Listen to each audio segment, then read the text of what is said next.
Preview.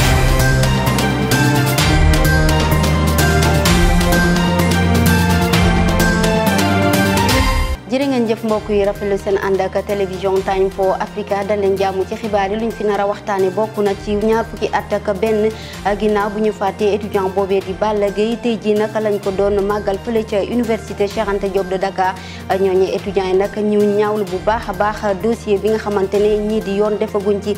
seeni liggéey njàngu Sénégal di sooxee bés bu nekk dégg gu ñu ministre wala sax nguur gi daal di wuyu ñi nga xam ne rek ñooy CUSEMS ak SAEMS loolee tax nag enseignant yooyu di wëyal nag seeni combat bi levée du corps nag si ñaari soldat yi nga xam ne ñoo fàtti woon ci jàmmalo bi amoon diggante militaire yu Sénégal yi nekkee ca Gambie ak ñii di rebelle yu Casamance tey ji lañ ko doon amal te hôpital militaire bu Wakaam ci teewaayu maître Sidiki Kaba ak seeni waa kër xibaaru tàggat yaram xibaaru bitim réew ñoo ndar képpee yi la jotaay xibaar léegi-léegi yaatal bi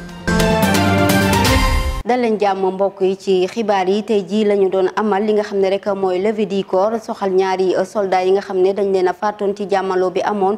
diggante militaire yi nekkee woon ca Gambie ak ñii di rebelle bu Casamance ca hôpital militaire bu Wakaam ci teewaayu ministre des forces armées di maître Sidiki Kaba ak ñenn ci militaires yi ak ñeneen ñi nga xamante ne seen famille bokk nañ ci ñu leen di xamal nag ñaari soldats yooyu dañu demoon mission CEDEAO ca Gambie mu nekk jamono boo xamante ne nag métti woon na lool ci ñi nga xam ne ñooy waajuru ndaw yooyee tey jii nag kenn ku ni dinañ ko jébal boromam fa nga xam ne rek fa lañ dëkk kenn ki Kédougou la dëkk keneen ki dëkk Fatick ginnaaw cérémonie boobee nag ministre bu ñu denk wàllum forces armées maître Sidiki Kaba daana dugg ci hôpital bi ngir seetaat yenn militaires yi nga xamante ne jotoon nañ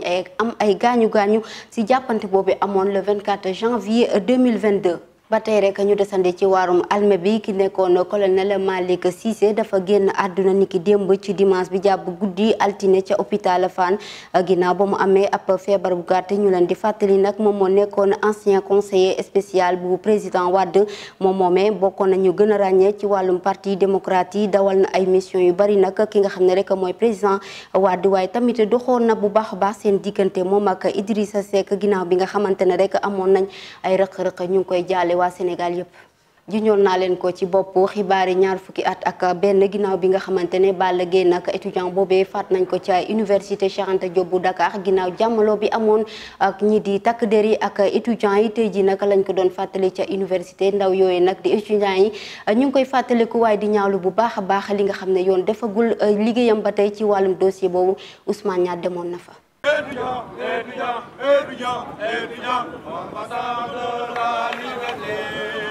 seen ndaje mi li ko waral mooy Balla Gaye la ñuy fàttaliku mu ñàkkoon bakkanam ci fanweeri fan ak benn ci weeru janvier atum 2001 ci jàppante yu doxoon ak policiers yi boobaak léegi nag def na ñaar fukki at ak benn ba tey dara leeru gus yi ñoom ñu ne du yoon dafa war a leer. Jusqu'à présent à chaque fois dañuy revendiquer justice te justice boobu noonu duñ ko gis moo tax ñuy lancer un appel au niveau des autorités compétentes ngir yàlla war rasul dañ leen ko ñaan université dañu soxla maanaam ngeen leeral maanaam suñu martyrs yi nga xamante ni dañu faatu ci cause bu noble maanaam di défendre maanaam intérêt étudiants yi. mbir mi nag su leerul ba léegi ñu jàpp ne ñu ko war a leeral dañ ci dëgg seen tànk justice bi ak autorité politique yi ñoo daw seen responsabilité. combat yi nga xamante ni suñu camarades yi fi nekkoon mënee nañ ko ba suñu borom jëlee leen fi loolu moo waral tey ñu am ak yi yëpp kon dañuy lancer waat encore un appel au niveau des autorités ñi jël en charge considération étudiants yi.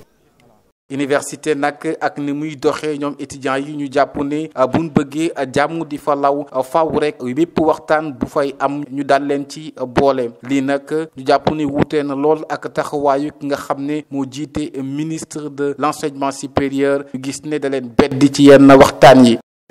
le ministre ñun man booba léegi moom mosuñu ko dégg mosul sax recevoir maanaam collectif amical de l'université de l'UCAD mosul recevoir collectif bi.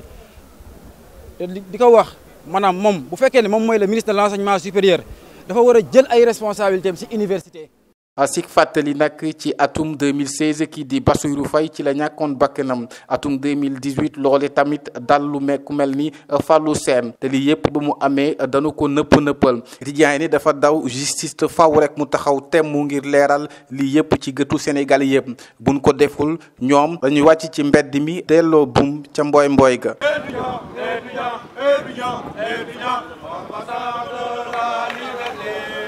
njàngum Sénégal di sooxe saa su nekk te déggaguñu benn ministre rawatina ki nga xam ne moom lañ denk wàllum éducation nationale ak président Macky Sall ngir rek dalal xel xëy na sax ñi nga xam ne rek ñooy grévistes yi ñi di CUSEMS ak SAEMS loole tax ñooñe nag daal di wéyal ak seen i combat bi tey ji amal nañu ci altine bi benn débrayage ci jàpp nañ ne fii di talaata ak alarba ab débrayage lañ koy def waaye nag alxamis dañuy amal grève totale ñoom li ñu bëgg rek mooy état defee ak ñoom accord yi nga xam ne signé woon nañ ko ci atum 2018 te nee nañ jàpp nañ boobu moytuwut nag dañ boycotté lépp loo xam ne rek ab composition bu soxal premier semestre bi.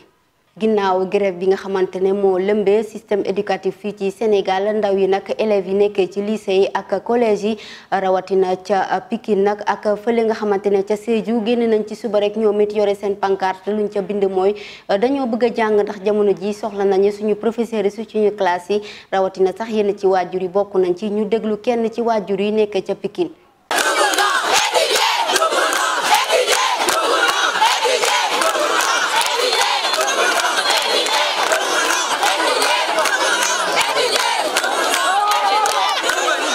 nan jàngal suñu doom yi ndax ñun yaay yi danoo sonn fii ku nekk kuy yaay génn nga tey ànd ak say doom jàppale ko danoo sonn suñu doom yi sonn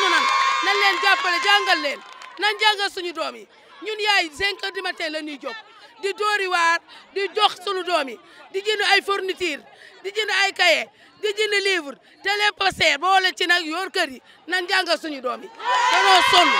Si vous voyez aujourd'hui les élèves manifester, c'est parce qu'ils sont mécontents, c'est parce qu'ils sont désespérés, c'est parce qu'ils n'ont plus d'ici où aller. Pendant 2 mois, nous n'avons pas fait de cours et ce n'est pas normal. Pendant ce temps-là, les écoles privées sont en train de faire cours, les écoles des autres pays sont en train de faire cours. Et nous, dans tout ça, nous ne pouvons pas payer le pot cassé de nos professeurs ou bien de l'État. L'État doit réagir et faire en sorte que les professeurs, ce qu'ils réclament, c'est leur droit. Et nous ne sommes pas là pour nous battre pour les professeurs. Si nous sommes là, c'est pour nous-mêmes. Nous voulons justice dans le système médical. Nous voulons étudier. C'est ce que nous voulons. mi ngoog ñoo ko déggandoo mu nekk kàddu yu duppee si ñenn ci waajur yi nga xamante ne dañoo jënd bik jëndkaay ngir rek seen doom yi mën a jàng école ñu wax ci leneen soxal politique Jean-Baptiste Diouf moom la ñu tàbbaat ca boppu mairie Grand Dakar ginnaaw élection yi am nag le 23 janvier amal na ni ki démb li nga xam ne rek mooy conférence de presse waaye boobee conférence de presse nag dafa ñaawlu comportement bi nga xamante ne moom la ministre Ndeye Saly Diop Dieng daal di amal ci élection yi ñu déglu ko. ma ne ñun dañu bokk ci coalition Benno Bokk Yaakaar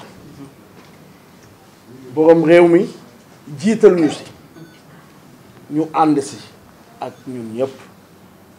waaw bu dee dafa am koo xam ne nanguwul loolu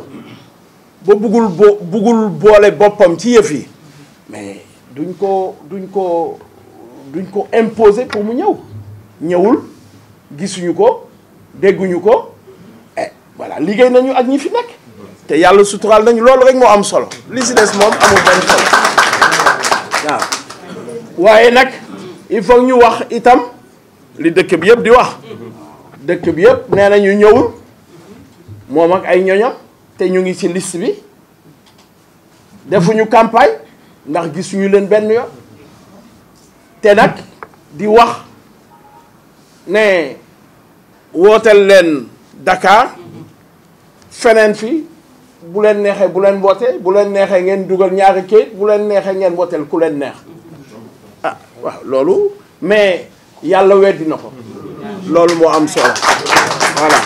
licenciement abusif ñu gën ko xam ci dàq bu metti bu ñuy dàq ñenn ci liggéeykat yi fii ci entreprise yi mbir mi nag mi ngi bëgg a lëmbe réew mi li ni mel nag tax na ñu bëri sax jamono ji amuñu xëy Sénégal yi nag jox nañ ci seeni xalaat ñu déglu reportage Alla Thiam. dàquk liggéeykat yi ci bërëbu liggéeykaay yi nag nekk na lu ñu nemmeeku ci jamono yile ba tax na way liggéeykat yi ñoo ngi ñaawlu loolu di laaj seen àq ak seen yelleef ci bërëbu liggéeykaay yi li waral mbir moomu nag nekk na ay xalaat yu wuute ku nekk ak ni mu ko gisee entreprise yu bëri nag jàngoro ji di coronavirus moo teen indil ay jafe-jafe ba tax mënuñu yor charge yi lii di seeni way liggéeykat. man à mon niveau ñun au niveau de l'ICG ñun gisuñu loolu parce que boo ko xoolee ñun bu ñu demee ba ñu taxaw ci xëyu ndaw yi bëgg jël xale yëpp ñu liggéey kon ñun duñu licencié ñeneen ñi licencié na xëy na seeni programme la wala seeni mbir la. Covid bi dafa nekk luy sonal suñu économie en réalité. voilà loolu moo tax licenciement yi day bëri. ba am ndey ak kumba amul ndey nag la ñu nemmeeku ci bërëbu liggéeykaay yi buñ ci yokkee jàngoro ji di coronavirus andi ay jafe-jafe ci bërëbu liggéeykaay yooyu ba waral dàq gi ñu nemmeeku ci bërëb yooyu. te tamit boo ko xoolee ba sa biir sama jigéen réew mi fii kuñ fi licencié da nga liggéeyul mais ku liggéey kenn du licencié mais nag en contrepartie am na ku man am ndey ak ku ma amul ndey nag boo xam ne am na ci réew mi. waaye nag ñu bëri ñu ngi ñuy xamal ne jamono ji ñu nekk moom laajatuñ li nga xamante ne moom ak xam-xam waaye ku la fi yónni mooy doon sa CV ngir nga mën a am liggéey ci jamono ji la. mbirum góor jigéen di lëmbee Sénégal ba tey jii donte sax président Macky Sall daal na ci waxaat lu leer gin ba mu jotee en audience ñi di imam yeeg ulema yi waaye kàddu yooyu ba tey nag doyu sénégalais kii di Aliou Tine nag nekk président fondateur bu Africa Jom Center daan na ci yëkkati ay kàddu ginnaaw bañ ko invité ca jury di dimanche bu iRadio moom nee na ànd na ci li président Macky Sall wax nee na dafa jot nag Sénégal yi daal di jàll ci boobee mbir ndax am na yeneen jafe-jafe yu Sénégal yi di dund jamono ji te yooye moo gën a am sax importance ci boobee occasion mi nga xam ne sax moom moomee du ci mës a waxati ci wàllum mbirum góor jigéen li ñu jaaxal kay mooy nañu fexe rek ba ñaari sëy bañ a am ci ñaar ñooñe ndax suñu constitution daf ñu koy tere. jamono ji nag kenn woolatul kenn li tax loole mooy am na ñenn ñoo xam ne sax boo nekkee ak ñoom boo leen di waxtaan dañ lay enregistré ngir rek daal di ko dugal ci réseaux sociaux yi sax wala sax utiliser ko mu nekk arme ngir ñu mën la chantage ni ni mel nag askan wi ñi nga taseel di ko ñaawlu bu baax a baax mooy reportage yu Barthélémy Koli. ci jamono yi ñu tollu wóolu ki ngay waxtaan na doon na lu jafe li waral loolu moo di nit ñi dañuy faral di enregistrer seen waxtaan ngir mën ko partager ci réseaux sociaux yi li nu mel nag moo tax ñi ñi jàpp nañ ne yarin bi moo fi nekkul. actuellement yarin bi déjà dafa amatul éducation de base bi nga xam ne amoon na amatul mag ji fi nekkoon diñu yar aussi yaratuñ ñu et puis dafa am la nga xam ne aussi changé muy avancé technologie donc technologie dafa avancé léegi téléphone portable donc mën nga def tous les moyens pour mën a enregistrer nit wax ma la sax wax sa secret mais nit ki mën na la jël nekk fi nga nekk mu jël la photo la envoyé minute par minute nga nit ñi jot si. je pense que loolu aussi par peur aussi par aussi garder ce secret moo tax doo mën a vraiment dugg si yenn détails yi war a mën a xaytoog nit ñi et loolu aussi obstacle la si jamono yu ñu toll ndax dëkk bi dafa yàqu léegi nit ñi sax mënatuñu am xarit sooy xool cas yu bëri am na fi ña nga xam ne seen xarit intime ñoo leen di filmer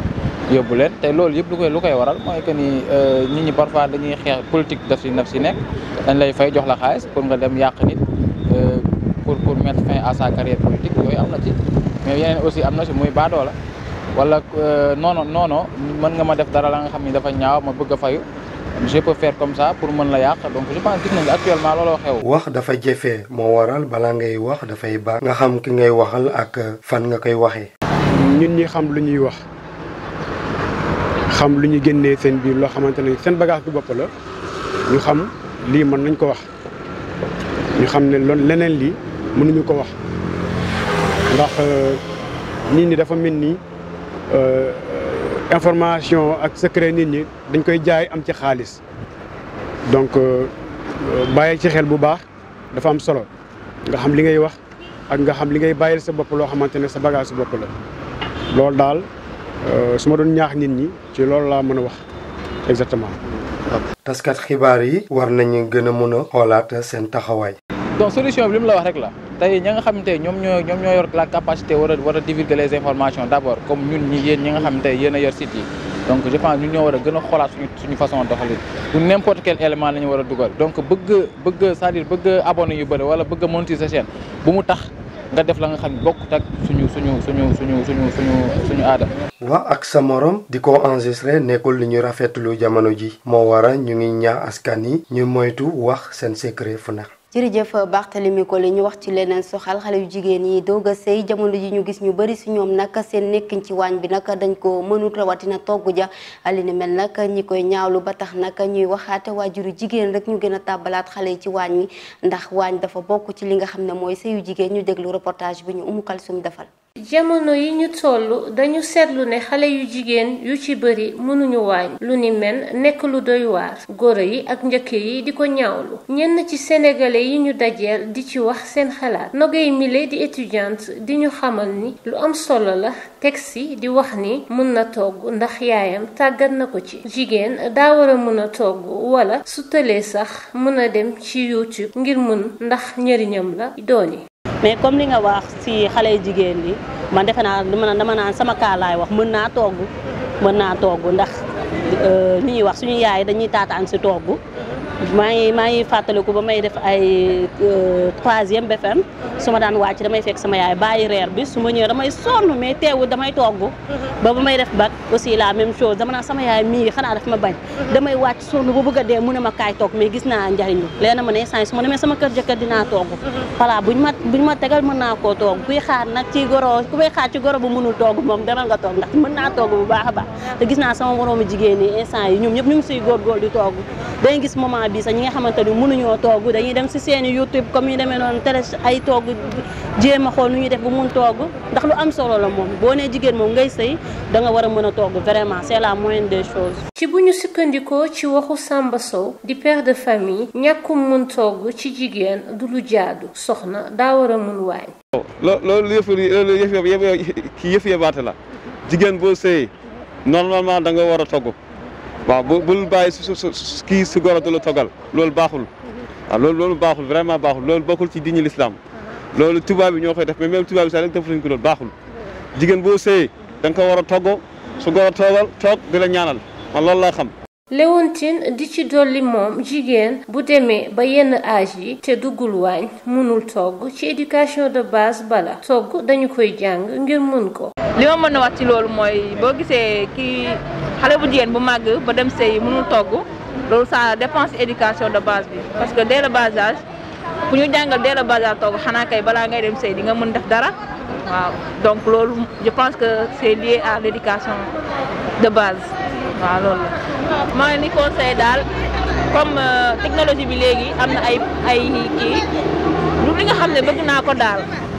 préféré wu ma ko mais comme dem nga ba tool yeneen âge yi mënoo togg mën nga dugg ci réseaux sociaux yi di jéem a xool yeneen plat yi nuñ koy togg loolu aussi mën na la jàppale ça peut t'aider aussi. ñàkkum mun togg nekk lu ñu ràññee léegi ci ndaw yi rawatina ci jàngkatu nasaraan yi li ni mel ci waajur yi jigéen yi la wala jànk ji ñoo sawaratul ci duggum waañ bi. jërëjëf Oumou Kalsoum Diallo xibaaru bitim réew ak Basine Lo ñu dem ca Burkina Faso tey jii ñu ngi fay xaarandi ab délégation bu yees bu duppee ca CEDEAO ca Soudan naka ginnaaw manifestation yees yi fa amaan am na kenn ku fa ñàkk bakkanam ak ñu bari ñi am gaañu ca France ak élection présidentielle ki nga xam ne rek mooy Christian Taubira moo daal di gagné li nga xam ne mooy primaire populaire bi détail. xibaaru biti réew dama koy dooree foofee nag ci Burkina Faso ginnaaw officier yi ak délégation bu njiital diplomatie bu communauté état d'Afrique ouest di sow jant di CEDEAO ñoom nag ñu ngi leen di xaarandi niki tey ji fanweeri fan ak benn ci weeru janvier foofee ca capitale bu Burkina Faso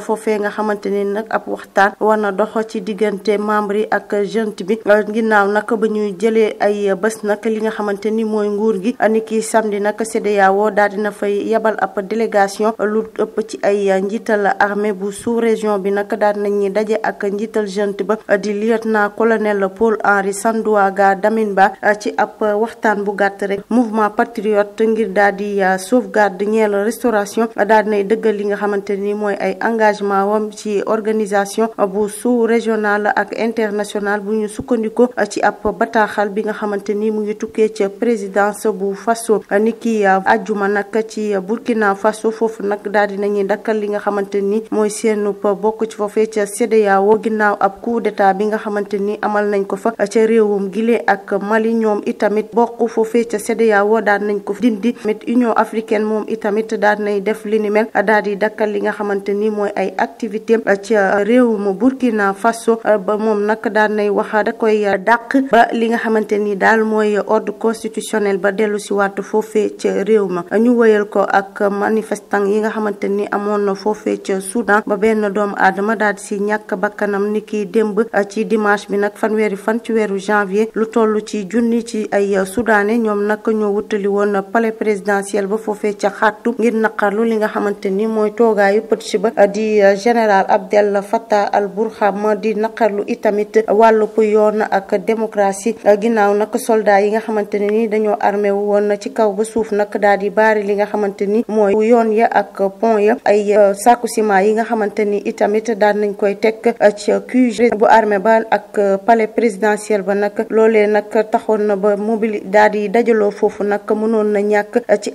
ay weer yi nga xamante ni amaloon nañ fa ab coup d'état ci ñaar fukki fan ak juróom ci weeru octobre li ni mel nag njiital armée ba moo amaloon mbir ya ginnaaw nag li nga xamante ni mooy pëtch ba mu fa toogee ba léegi nag juróom-ñaar fukk ak juróom-ñeent ci ay manifestants nag daal di leen faat bu ñu sukkandikoo ci syndicat bi nga xamante ni moo ëmb ay médecins pré-démocratie bu nekk foofee ca Soudan nag bokk na ci benn góor bi nga xamante ni ay atam toll na ci ñaar fukk ak juróom-ñaar moom nag dañ ko daal di laal bal ni ki démb nag foofee ca Khartoum li ni mel nag syndicat ba mu ngi ko daal di dëggal mu ñoom nag jàpp nañ ne bal yi lim fay rey nit nag bari na lool wala sax ay grenade lacrymogène yi nga xamante ne ni dañ koy faral di sànni wala sax ay yet yi nga xamante ni dañ koy dóor teg ko ci kaw manifestant ya loolee nag bokk na ci li nga xamante ni daal dafay indi ay gaañu-gaañu yu bëree bëri ci jamono bi nga xamante ni ñu ngi doon amal ay manifester foofee ca kanamu palais bu Soudan bi mbir ya xewee nag ay ñoñom nag ñoo ko daal di jël ci daar nag ngir wut yóbbu ko foofee nga xamante ni mooy l'hôpital taskatu xibaar bi bokk ca AFP moo ko daal di fësal ñu jeexalee xibaaru biti réew yi foofee ca France nag ginnaaw bi nga xamante ni ni ki fi nekkoon jëwriñ bu ñu dénkoon wàllub yoon daal dinay jël ndam li nag ci niki dimanche démb ci primaire populaire bi nga xamante ni nag ñu ngi ko doon amal mu bokk nag ci ab liste bu gudd ci ay candidature yu faree ca gauche ngir waajal élection présidentielle yu 2022 moom nag di Christiane Taubira daal dinay nag woote li nga xamante ni mooy gauche bi ñu nekk benn moom nag nga xamante ni moo nekkoon favori ci primaire yooyu le daal dinay nag fas yéene def ként lay kàttanam ba nga xamante ni candidat yu féetee gauche nag danañ booloo Christiane Taubira nag ñu daal di koy investir niki démb ci dimanche bi fanweeri fan ci weeru janvier ci nag 3